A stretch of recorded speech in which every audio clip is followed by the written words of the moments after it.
करिए, एक छड़ी लेकर के बस अपने घर के दरवाजे के आगे बैठ जाइए। जो भी आ रहा है पूछिए कौन है भाई, कहाँ जाना था, क्या काम था, किसके घर रहते हो, क्या करते हो।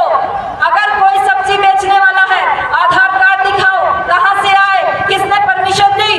10 क्वेश्चन पूछ लीजिए, आपकी गली का 80% समाधान वही हो जाएगा। मैडम क्या ये समाधान पूछने से रेप बंद हो जाएगा क्या? जो आदमी पकड़ा गया उसका आधार कार्ड हमारे पास है, क्या उससे समस्या का समाधान हो जाएगा? क्या मेरे जैसा आदमी लठ लेके बाहर बैठा हो और डायरी पे नोट करता रहे, क्या उसका समाधान हो जाएगा?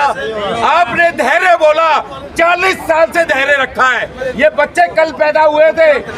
विफल शास्त्र के हो जाने पर शस्त्र जगाना पड़ता है, यानी शांति दूत को भी फिर युद्ध रचाना पड़ता है।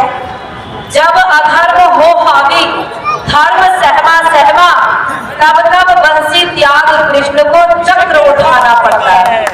याद रहे यह दुनिया बलवानों को शीश झुकाती है, जो है कायर निर्मल चांद उसी की पीटी जाती है। मुख में कोमल जीभ सुदृढ़ दांतों से भय खाती है, हिलता है गर्दान वो बार बार ठुकराती है। एक बार आप सभी अपने आप को संगठित करके उनके सामने शक्ति तो दिखाइए। वो लोग हमें सोचते हैं कि हम लोग केवल, हमारी बच्चियां भी भोगने योग्य हैं, बच्चे भी भोगने योग्य हैं, सब कुछ भोगने योग्य है, और ये देश भी केवल उनके भोग की वस्तु है।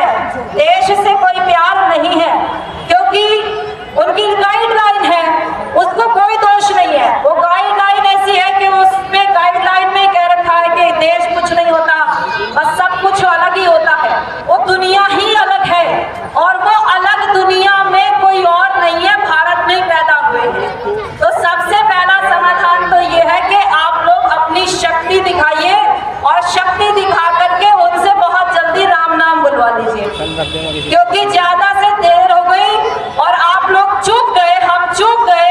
जितनी जल्दी हो सके कम से कम अपने क्षेत्र को पूर्ण सनातनी जोन घोषित कीजिए।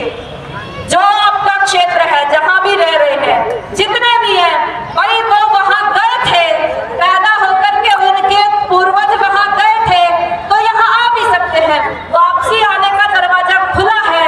तो सबसे पहले तो आप हम सब मिलकर के, भगवान राम जी भी समुद्र के पास 3 दिन विनती करते हुए बैठे रहे, और भगवान तुलसीदास जी ने फिर बोले विनय न मानहु जलधि जड़। वो तो जड़ था। गए 3 दिन बीत, बोले राम सकोप, तब भय बिन होय न प्रीत।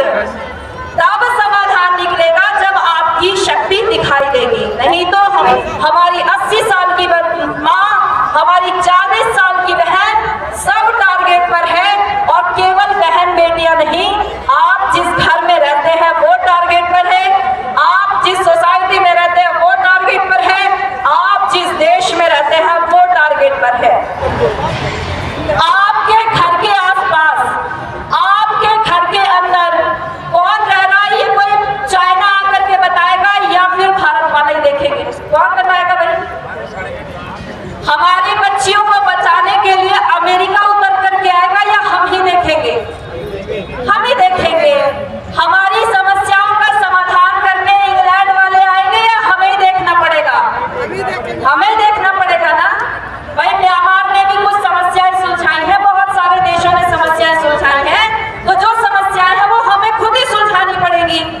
तो समस्याओं को सुलझाने का जो तरीका है वो हमें ही डेवलप करना पड़ेगा। उसके लिए गंभीर चिंतन करना पड़ेगा, बैठना पड़ेगा। तो उतना साहस हम सबको रखना चाहिए, उतना धैर्य रखना चाहिए। और अंतिम समाधान के रूप में बस मैं ये कहना चाहती हूँ कि जितने भी हमारे घरों में 50 साल से ऊपर के लोग हैं, आजकल मेरा अभियान का एक ही मोटिव है कि आप 50% समस्याएं सुलझा लेंगे।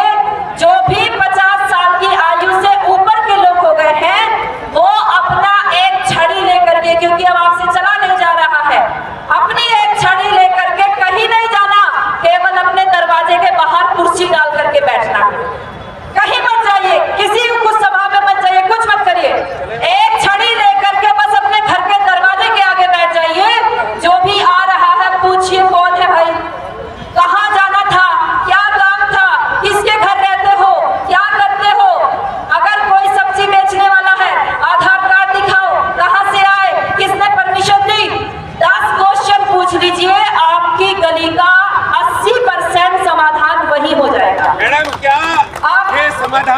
पूछने से रेप बंद हो जाएगा? क्या जो आदमी पकड़ा गया उसका आधार कार्ड हमारे पास है, क्या उससे समस्या का समाधान हो जाएगा? क्या मेरे जैसा आदमी लठ लेके बाहर बैठा हो और डायरी पे नोट करता रहे, क्या उसका समाधान हो जाएगा? आपने धैर्य बोला, 40 साल से धैर्य रखा है। ये बच्चे कल पैदा हुए थे, धैर्य रखते रखते मेरी बात हो गई। प्लीज जितना बड़ा समाधान उतना